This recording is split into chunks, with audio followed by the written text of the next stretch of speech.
Hello students, आप सभी का फिर से बहुत बहुत स्वागत है। आज हम गुणनखंड करना सीखेंगे। गुणनखंड करने की कई विधियां होती हैं, जिसमें से एक होता है मध्य पद को तोड़कर गुणनखंड कीजिए। आज इसी विधि से हम सवाल बनाएंगे और आज हमने एक सवाल लिया है 6x का घात 2 प्लस 7x प्लस 2 बराबर 0। ये एक वर्ग समीकरण है और इसको हम किस तरह से हल करेंगे तो चलिए देखते हैं। सबसे पहले हम सवाल को देखते हैं। तो अपने पास है यहाँ 6x का घात 2 प्लस 7x प्लस 2 बराबर 0। मध्य पद को तोड़कर गुणनखंड करने वाली विधि में हम क्या करते हैं, जो अंतिम पद होता है इसका हम एक्स स्क्वायर के गुणांक के साथ में गुणा करते हैं। तो यहाँ पर अपने पास है 6 और यहाँ पर है 2। तो जब हम 6 का 2 के साथ में गुणा करेंगे तो यहाँ पर हमें मिलेगा 12। अब हमें ऐसी दो संख्याओं का चुनाव करना होता है जिसको गुणा करने पर ये जो है संख्या आया है 12 ये मिले, या जोड़ने घटाने के बाद में जो ये मध्य पद में यहाँ पर जो 7 दिया है वो संख्या मिले। क्योंकि यहाँ पर देखते हैं ये पूरे में प्लस प्लस का चिन्ह है, इसका मतलब जो भी दो संख्या होंगे उसको हमको जोड़ना पड़ेगा। अगर यहाँ पर माइनस होता तो हमें क्या करना पड़ता, घटाना पड़ता। तो इस बात का हमको ध्यान रखना है। अब हम आगे देखते हैं ऐसी कौन सी संख्या है जिसके पहाड़े में 12 आता है। सबसे पहले उस सभी को हम लिख लेंगे। तो एक होता है 6 दूनी 12, दूसरा देखते हैं हम 4 तिया 12 भी होता है, और एक होता है 12 एकम 12। अब हमें यहाँ से चेक करना है कि किसको जोड़ने पर, क्योंकि पूरे प्लस प्लस हैं इसलिए हमें ध्यान रखना पड़ेगा कि जोड़ना पड़ेगा।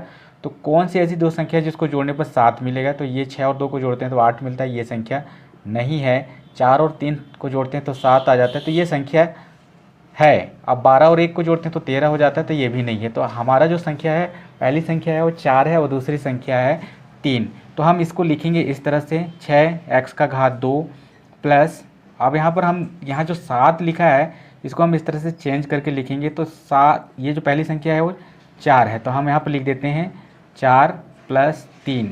बहुत आसान हो जाएगा ऐसे लिखने से। और बाहर x है तो हम x लिखेंगे, फिर प्लस 2, फिर बराबर ये हो जाएगा 0। अब फिर से इस 4 का x के साथ में गुणा होगा तो ये हो जाएगा 6x का घात 2 प्लस 4x प्लस 3 का गुणा x के साथ में होगा तो 3x होगा, ये प्लस 2 हो जाएगा, फिर बराबर यहाँ पर आ जाएगा 0। अब हमें क्या करना रहता है, कॉमन निकालना रहता है। दो दो का एक पेयर बना लेंगे, जैसे यहाँ से यहाँ तक का और यहाँ से यहाँ तक का। उसके बाद जो भी कॉमन होगा हम उसको निकालेंगे।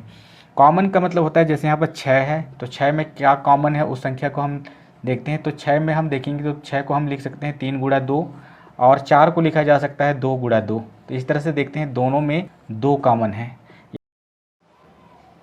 अब एक्स स्क्वायर को लिखा जा सकता है x गुणा x, और x को हम लिख सकते हैं x। तो इसमें भी देखते हैं हम क्या है, x कॉमन है। इस तरह से जब हम यहाँ से कॉमन निकालेंगे तो ये पहले निकलेगा 2 और फिर निकलेगा x कॉमन। तो यहाँ से बचेगा 3, देखिए यहाँ पर 3 बच रहा है, फिर यहाँ पर x बचेगा, फिर प्लस और यहाँ से 2 बचेगा।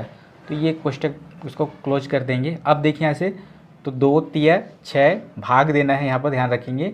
तो यहाँ पर 2 तिया 6 3 आया, फिर यहाँ पर एक्स स्क्वायर से भाग दिया तो x बचा, फिर 2x 2 दूनी 4, यहाँ पर भी 2 बचेगा, और ये यहाँ से 1 मिल जाएगा। x से x को भाग देंगे तो कॉमन निकालना एक प्रकार से भाग देना होता है।